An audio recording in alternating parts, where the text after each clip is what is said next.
Good morning, students. We have completed the first chapter and second chapter, and now we will be started our third chapter आरंभ। हम लोगों ने English course book का chapter first जो कि uncle के at the wicket and chapter second जो कि 6 एंड आउट था, हम लोग ऑलरेडी कंप्लीट कर चुके हैं। चैप्टर फर्स्ट का पीडीएफ आपके वेबसाइट पे डाउनलोड किया जा चुका है। Now we will start chapter 3 and its title is आरंभ। आरंभ, शुरुआत, बिगिनिंग। ये जो स्टोरी है ये बहुत ही हार्ट टचिंग स्टोरी है, बिकॉज इस स्टोरी में ऑथर ने ये बताया कि गरीब बच्चे जो होते हैं, जो पुअर चिल्ड्रन होते हैं, उनके लिए एजुकेशन प्राप्त करने में कितनी कठिनाइयां वो फेस करते हैं, कितनी डिफिकल्टीज वो फेस करते हैं, उसके बारे में ये स्टोरी दिया गया है। तो फर्स्ट हम लोग इसके इंट्रोडक्शन जो वंडर है इसके बारे में हम लोग देखेंगे। इस चैप्टर से रिलेटेड कुछ वर्ड मैंने यहाँ पे आपको लिखा है, ठीक है। Most non governmental organisations work for social issues like poverty, child labour, lack of education और disease. It means non governmental organisation, जो कि एनजीओ का फुल फॉर्म है।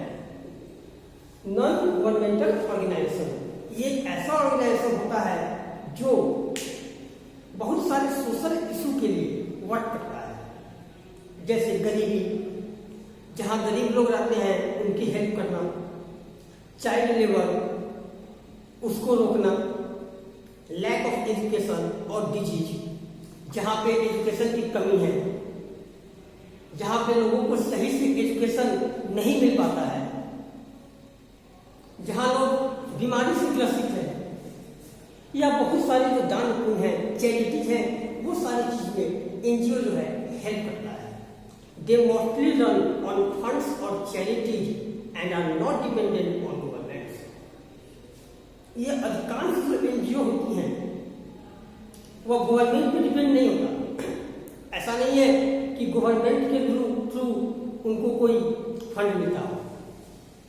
वो रन करती है तो कैसे, तो चैरिटीज पे, दान पुण्य पे। जो बड़े बड़े कंपनीज होती हैं या बड़े बड़े जो लोग होते हैं जो एनजीओ में डोनेट करते हैं, चैरिटीज करते हैं, और उसके थ्रू एनजीओ जो है गरीब लोगों को जिनके पास बेसिक नीड्स नहीं है उनकी हेल्प करते हैं। The oldest NGO date back to the late 18th century. सबसे पुराना एनजीओ जो है वो 18th सेंचुरी से चल रहा है। अब हम लोग चैप्टर स्टार्ट करेंगे। Many schools in remote parts of India still do not have basic equipment like blackboards, desks and chairs. First line आता ये है कि remote part of India, it means India के जो ग्रामीण क्षेत्र हैं या पिछड़े हुए जो क्षेत्र हैं, उन क्षेत्रों में, उन एरियाज में अभी भी एजुकेशन के लिए जो बेसिक इक्विपमेंट होते हैं, बेसिक इक्विपमेंट का मतलब ये हुआ कि जैसे बोर्ड हो गया, चेयर हो गया, मार्कर हो गया, बेंच और डेस्क हो गया, ये सारी चीजें जो है एजुकेशन के लिए बहुत ही इंपॉर्टेंट है, क्योंकि बिना इसके पढ़ना, एजुकेशन प्राप्त करना बहुत ही टफ पड़ता है। तो कहता है कि many schools in remote parts of India still do not have basic equipment like black board, desk और चेयर्स। इंडिया के बहुत सारे ऐसे एरियाज हैं जहां अभी भी ये सभी जो इक्विपमेंट हैं जैसे ब्लैक बोर्ड, डेस्क, चेयर अभी भी अवेलेबल नहीं है। Students are forced to sit on the floor while a teacher takes the class. जब कोई टीचर क्लास लेता है तो बच्चों को फोर्स किया जाता है कि बैठ जाओ। कहाँ बैठना है? On the floor. It means floor पे बैठ कर उनको पढ़ना है। With their books and notebooks on the floor, sitting with their legs crisscrossed. अपने बुक्स जो नोटबुक्स हैं, बुक्स हैं, वो सभी लेके बच्चे बैठते हैं अपने पैर को, लेग्स को कैसे करके? Criss cross. क्रिस क्रॉस का मतलब होता है क्रॉस इच अदर, एक दूसरे के ऊपर पैर को रखना। The kids make notes or read their chapters bending over their books. और जब बच्चे कोई चीज नोट करते हैं या बुक पढ़ते हैं तो वह बुक पे ऐसे झुक कर बेंड कर बेंड का मतलब होता है झुकना, झुक कर लिखते हैं। This gives back problem to the kids. क्योंकि झुक कर, ज्यादा झुक कर लिखने के कारण बच्चे को क्या होता है? बैक प्रॉब्लम होता है। पीठ में कभी दर्द होगा, कभी रीढ़ की हड्डी में दर्द होगा, बहुत सारे प्रॉब्लम उनको क्रिएट होते हैं क्योंकि उनका बैठने का जो पोस्चर है वो सही नहीं है। They are never able to develop a good handwriting and their eyesight is adversely affected. और आप जानते हैं कि जब उस तरह बच्चे बैठेंगे तो उनका जो हैंड राइटिंग है वो कभी भी अच्छा नहीं हो सकता। साथ ही साथ उनकी जो आई साइट है इस पर भी काफी ज्यादा इफेक्ट, प्रतिकूल प्रभाव पड़ता है। ऐसा नहीं कि अनुकूल प्रभाव, प्रतिकूल प्रभाव पड़ता है, यानी बैटरी इफेक्ट करता है उनके आई साइट में। This kids belong to very impoverished families. Impoverished का मतलब क्या है? Very poor.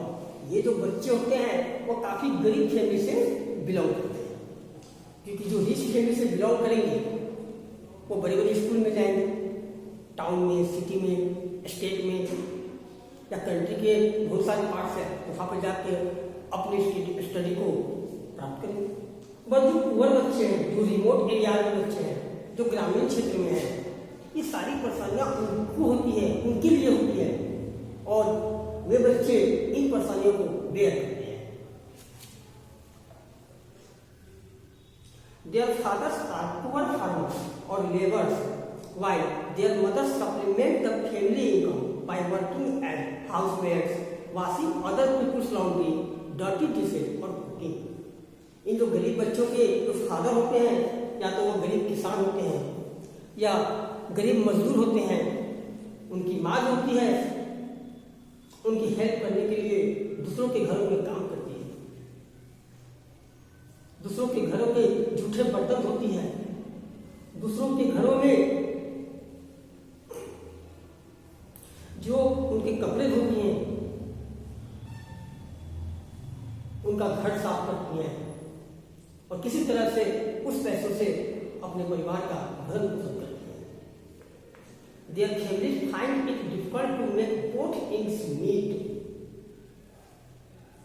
और कह रहा है क्या कि उनका जो फैमिली है इतना कुछ करने के बाद भी ऐसा लगता है कि बेसिक इक्विपमेंट जो है, बेसिक नीड्स जो है वो भी वो सही से पूरा नहीं कर पाते हैं। They cannot afford to send their kids to better school equipped with the required equipment. Sometimes they can't even afford to buy school bags for their children. और यही कारण है कि उनके पास इतना सामर्थ्य नहीं होता कि वह अपने बच्चों को किसी बड़े स्कूल में, किसी अच्छे स्कूल में भेजे। यहां तक भी कि उनके पास स्कूल बैग खरीदने के पैसे भी नहीं होते। तो ये सारे बच्चे कैसे पढ़ेंगे?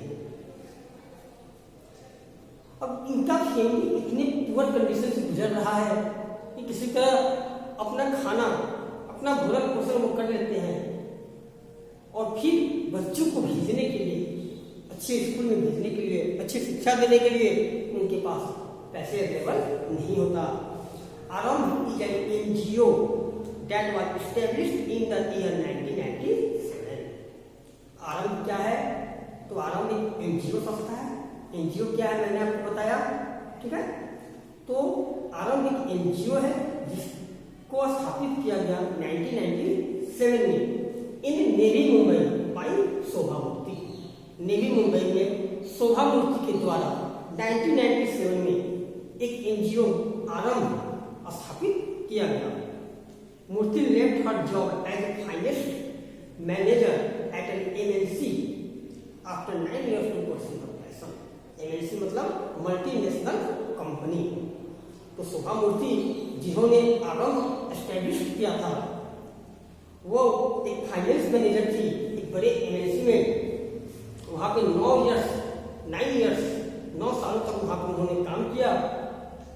उसके बाद उन्होंने इस काम को छोड़ दिया।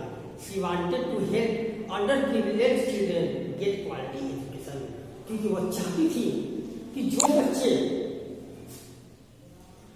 अपनी शिक्षा नहीं प्राप्त कर रहे हैं उन बच्चों को वो क्या करें, help. She knew that good education was the only way out of poverty। शोभा मूर्ति इस बात को जानती थी कि अगर पॉवर्टी से दूर हटना है, गरीबी को मिटाना है, तो इसके लिए हमको गुड एजुकेशन चाहिए। बच्चों को शिक्षित करना होगा, तभी जाकर जो है पॉवर्टी जो है हमारे कंट्री से समाप्त होगा। When her NGO came to know about a persisting problem of lack of equipment at schools, they came out with a most igneous product। क्या? When her NGO came to know about a persisting problem of lack of equipment at school, जब उनकी संस्था NGO को पता चला, आरंभ को पता चला कि बच्चों के पास इक्विपमेंट नहीं है पढ़ने के लिए, तो उन्होंने कुछ नया आइडिया सोचा। उन्होंने सोचा कि कुछ ऐसा किया जाए जिनसे इन बच्चों के इक्विपमेंट को पूरा किया जाए, इनके डिमांड को पूरा किया जाए और स्कूल में वो सारी फैसिलिटी दी जाए ताकि छोटे बच्चे, गरीब बच्चे जो हैं वो भी अपनी पढ़ाई प्राप्त करें। They collected discarded cartoons from houses, scrap dealers, corporate house and so on। Discarded का मतलब क्या होता है? रद्द किया हुआ। It means जिसका यूज नहीं है, जो हम लोगों ने रिजेक्ट कर दिया। स्क्रैप का मतलब क्या हुआ? रद्दी माल, मतलब कि हम लोग घर में जो पूरा कचरा फेंक देते हैं, जो कार्टून है उसको फेंक दिए, उसका कोई यूज नहीं है। उन सारी चीजों को कार्टून्स, स्क्रैप डीलर्स जो होते हैं उनसे वो मिली, और जितने रद्दी माल हैं, कार्टून्स हैं या जो दुकानों में रद्दी माल पड़े हैं, उन सभी को उन्होंने कलेक्ट किया। किन्होंने किया? सुधा मूर्ति। उनका जो संस्था था आरंभ, उस एनजीओ ने ये सारे माल को कलेक्ट किया। Then they made a stencil design for a desk. उसके बाद उन्होंने क्या किया? डेस्क के लिए एक डिजाइन तैयार किया। स्टेंसिल का मतलब दिया है a thin piece of card with a design cut out of it. It means card का एक थिन पीस जिस पर क्या किया गया हो, डिजाइन कट किया गया हो। आप देख सकते हैं कि डिजाइन ये था कि इन्होंने एक कार्ड पे ऐसा डिजाइन कट किया और इस डिजाइन का यूज कर उन्होंने क्या बनाया? डेस्क बनाया।